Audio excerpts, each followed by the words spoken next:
ഇപ്പോൾ ഹൈദരാബാദിൽ പുഷ്പ 2 റിലീസിനിടെ തിക്കിലും തിരക്കിലും യുവതി മരിച്ച സംഭവത്തിൽ നടൻ അല്ലു അർജുൻ പോലീസിന് മുന്നിൽ ചോദ്യം ചെയ്യലിന് ഹാജരായി. നേരിട്ട് ഹാജരാവാൻ അല്ലുവിന് നിർദ്ദേശം നൽകിയിരുന്നു. സംഭവത്തെ തുടർന്ന് നടനെ നേരത്തെ കസ്റ്റഡിയിൽ എടുത്തിരുന്നുവെങ്കിലും ഹൈക്കോടതി ജാമ്യത്തിൽ വിട്ടയക്കുകയായിരുന്നു. മനു ഭരത് ചേരുന്നു. മനു, ഇന്ന് 11 മണിക്ക് ശേഷം ഹാജരാവാനായിരുന്നു അല്ലു അർജുനുള്ള നിർദ്ദേശം. അല്ലു അർജുൻ നടൻ ഹാജരായി കഴിഞ്ഞല്ലേ?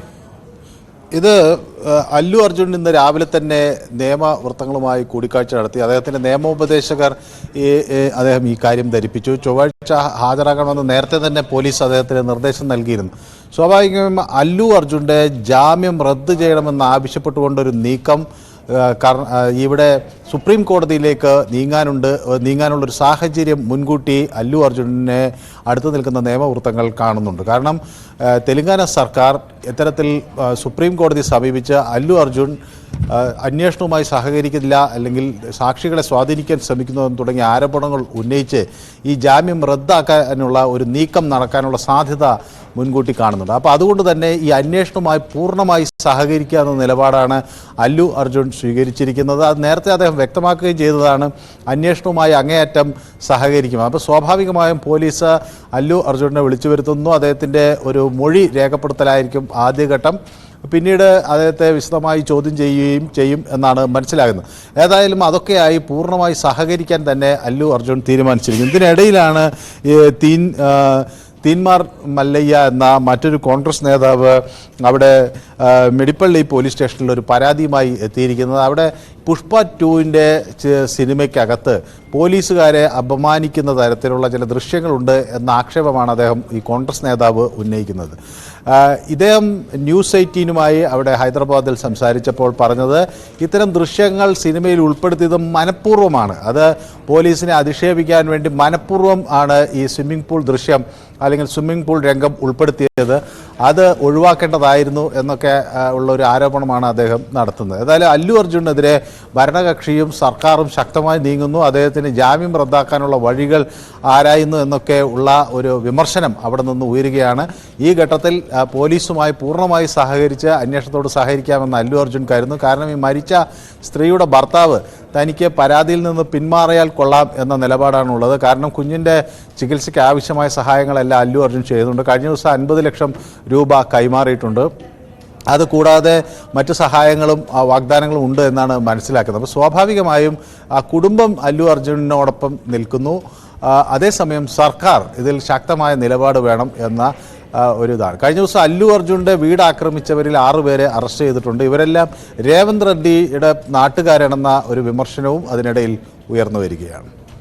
യെസ്, അല്ലു അർജുനെതിരെ തെലങ്കാനയിൽ വലിയ നീക്കങ്ങളുണ്ട്. അവിടെ സർക്കാരിൻ്റെ ഭാഗമായി നിൽക്കുന്നവർ തന്നെ അല്ലു അർജുനെതിരെ അദ്ദേഹത്തിൻ്റെ സിനിമയ്ക്കെതിരെ കൂടി രംഗത്ത് വരുന്ന സാഹചര്യമുണ്ട്. ഇതിനിടയിലാണ് ഈ പുഷ്പ 2 റിലീസിനിടയിലുണ്ടായ തിക്കിലും തിരക്കിലും ഈ യുവതി മരിക്കാനിടയായ സംഭവത്തിൽ ഇപ്പോൾ പോലീസിന് മുന്നിൽ ചോദ്യം ചെയ്യലിന് അല്ലു അർജുൻ ഹാജരായിരിക്കുന്നത്. ഇത് വലിയ തരത്തിലുള്ള പ്രതിഫലനമാണ് ഉണ്ടാക്കുന്നത് എന്ന കാര്യം കൂടിയുണ്ട്. മനു, ഒരു കാര്യം കൂടി, ഈ പുഷ്പ ആദ്യ സിനിമയ്ക്ക് ദേശീയ അവാർഡ് കിട്ടിയതിനെ പോലും അവിടുത്തെ തെലങ്കാനയിലെ മന്ത്രിമാർ ചോദ്യം ചെയ്യുന്ന സാഹചര്യമുണ്ട്. കാരണം ഒരു ഗ്യാങ് ലീഡർ പോലീസിനെ അടിക്കുന്ന സിനിമയ്ക്കാണോ ഇത്തരം അവാർഡ് നൽകേണ്ടത്? ജയ് ഭീം പോലെയുള്ള സിനിമകളെ എന്തുകൊണ്ട് പരിഗണിച്ചില്ല എന്ന ചോദ്യം ഉന്നയിക്കുന്നുണ്ട്. അങ്ങനെ അവിടുത്തെ ഭരണ നേതൃത്വം തന്നെ പുഷ്പയ്ക്ക് ഈ അല്ലു അർജുനെതിരെ വരുന്നു എന്ന ഒരു സവിശേഷ രാഷ്ട്രീയ സാഹചര്യം കൂടി അവിടെ രൂപപ്പെടുന്നുണ്ടെന്ന് തോന്നുന്നു, അല്ലേ?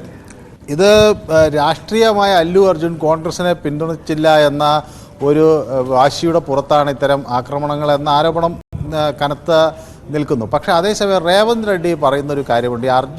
അല്ലു അർജുൻ അങ്ങനെ വലിയൊരു ഇന്ത്യക്ക് വേണ്ടി പാകിസ്ഥാനെതിരെ യുദ്ധം ചെയ്ത ഒരു മഹാനൊന്നുമല്ല. അയാൾ ഒരു സിനിമയിൽ അഭിനയിച്ചു, അതിൽ നിന്ന് അയാൾക്ക് കുറച്ച് പണമുണ്ടായി. അന്ന് കരുതി അയാളെ അത്ര വലിയ വീരാരാധനയോടെ കാണേണ്ട കാര്യം തെലങ്കാന സർക്കാരിനില്ല എന്നാണ് രേവന്ത് റെഡ്ഡി നേരത്തെ തന്നെ ആ നിലപാട് വ്യക്തമാക്കിയിരുന്നു. അതിൽ അദ്ദേഹം പിന്നീട് ഉറച്ചു നിൽക്കുകയും ചെയ്തു. അതോടൊപ്പം തന്നെ പുഷ്പ ചിത്രത്തിനെതിരെ വിമർശനമുണ്ടാകുമ്പോൾ മറുവശത്ത് കാണാൻ കഴിയുന്ന ഈ ബോക്സ് ഓഫീസിൽ 1000 കോടി ക്ലബിൽ കടന്ന 1072 കോടി രൂപയുടെ കളക്ഷൻ പുഷ്പയ്ക്ക് നേടാൻ കഴിഞ്ഞു എന്ന വിവരങ്ങൾ കൂടി പുറത്തു വരും. അപ്പോൾ പടത്തെ പറ്റി പലതരം അഭിപ്രായങ്ങൾ ഉണ്ടാകാം, പക്ഷേ അത് ബോക്സ് ഓഫീസിൽ വൻ വിജയം നേടി എന്ന വിവരങ്ങൾ ഒരു വശത്ത് വരുന്നു. അതേസമയം ഈ പടത്തിൻ്റെ ക്വാളിറ്റിയെ സംബന്ധിച്ചുള്ള വലിയ വിമർശനങ്ങൾ അവിടെ നിന്ന് ഉയരുകയും ചെയ്തു. പക്ഷേ ഇതിനൊക്കെ പുറകിൽ ഒരു രാഷ്ട്രീയ താല്പര്യമുണ്ട്. ഏതായാലും അല്ലു അർജുനെ പിന്തുണച്ചുകൊണ്ട് BRSഉം അതുപോലുള്ള സംഘടനകളും രംഗത്തുനിന്ന് കോൺഗ്രസ് ശക്തമായി അല്ലു അർജുൻ വിരുദ്ധ നിലപാടിലേക്ക് തന്നെയാണ് കടക്കുന്നത്. അത് ഒരുപക്ഷെ അല്ലു അർജുൻ്റെ ഭാര്യ പിതാവ് കോൺഗ്രസുമായി ബന്ധപ്പെട്ട് പ്രവർത്തിക്കുന്ന ആളാണ്. ചിരഞ്ജീവിയൊക്കെ കോൺഗ്രസിനെ പല ഘട്ടങ്ങളിൽ പിന്തുണച്ചിട്ടുള്ളതാണ്.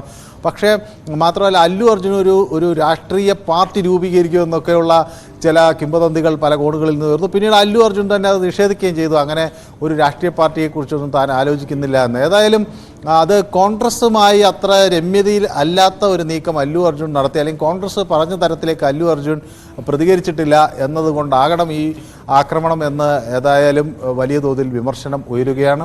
പക്ഷേ അതേസമയം കോൺഗ്രസ് ആകട്ടെ നിയമം എല്ലാവർക്കും ഒരുപോലെയാണ്. അല്ലു അർജുൻ്റേത് കുറ്റകരമായ നരഹത്യയാണ്. മാത്രമല്ല പോലീസ് അന്വേഷണ റിപ്പോർട്ടിൽ അല്ലു അർജുൻ സിനിമ കണ്ടുകൊണ്ട് ഇരിക്കുകയായിരുന്നു. ഒരു സ്ത്രീ മരിച്ചു എന്നറിഞ്ഞിട്ടും അതിൽ വേണ്ട രീതിയിൽ ഇടപെടൽ അദ്ദേഹം നടത്തിയില്ല.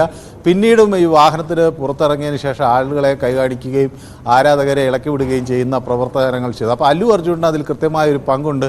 ഒരു സിനിമയിൽ അഭിനയിച്ച് കുറേ പണമുണ്ടാക്കി എന്നുള്ളത് കൊണ്ട് ഒരാൾ നിയമത്തിന് മുകളിലാകുന്നില്ല എന്ന നിലപാടാണ് കോൺഗ്രസും അതുപോലെ അവിടുത്തെ തെലങ്കാനയിലെ മുഖ്യമന്ത്രിയും സ്വീകരിക്കുന്നത്. അപ്പം ഇത് ഒരു ക്ലാഷ് ഓഫ് ഇൻട്രസ്റ്റ് ആണ്. സ്വാഭാവികമായും രണ്ട് താല്പര്യങ്ങൾ തമ്മിലുള്ള നേരിട്ടുള്ള ഒരു ഏറ്റുമുട്ടലാണ്. സ്വാഭാവികമായും ഇതിൽ അല്ലു അർജുൻ ഇപ്പോൾ കുറേ കൂടി ഒരു സംയമനം പാലിച്ചുകൊണ്ട് അദ്ദേഹം ഒരു നിലപാടാണ് സ്വീകരിക്കുന്നത്. കാരണം ഈ അല്ലു അർജുൻ ഏതെങ്കിലും തരത്തിൽ അന്വേഷണവുമായി സഹകരിക്കുന്നില്ല എന്ന് പറയാൻ ഉതകുന്ന എന്തെങ്കിലും ഒരു കാരണം കിട്ടുകയാണെങ്കിൽ സ്വാഭാവികമായും സുപ്രീം കോടതിയിലേക്ക് നീങ്ങുകയും അദ്ദേഹത്തിൻ്റെ ജാമ്യം റദ്ദ് ചെയ്യാനുള്ള നടപടികൾ സർക്കാർ ആരംഭിക്കുകയും ചെയ്യും എന്നാണ് ഏറെക്കുറെ മനസ്സിലാകുന്നത്. യെസ്, അതാണ് സാഹചര്യം. എന്തായാലും പുഷ്പ 2 റിലീസിനിടയിലുണ്ടായ അനിഷ്ട സംഭവങ്ങളെ ചൊല്ലി അല്ലു അർജുൻ വലിയ നിയമ നടപടികൾ നേരിടുകയാണ്. ചോദ്യം ചെയ്യലിന് പോലീസ് സ്റ്റേഷനിൽ ഹാജരായി. ഇതിനിടയിൽ അല്ലു അർജുനെതിരെ ഭരണകക്ഷി തന്നെ കടുത്ത നീക്കങ്ങൾ നടത്തുന്നു എന്ന സവിശേഷമായ രാഷ്ട്രീയ സാഹചര്യം കൂടി അവിടെ ഉണ്ടാകുന്നു എന്നതാണ് ചിത്രം.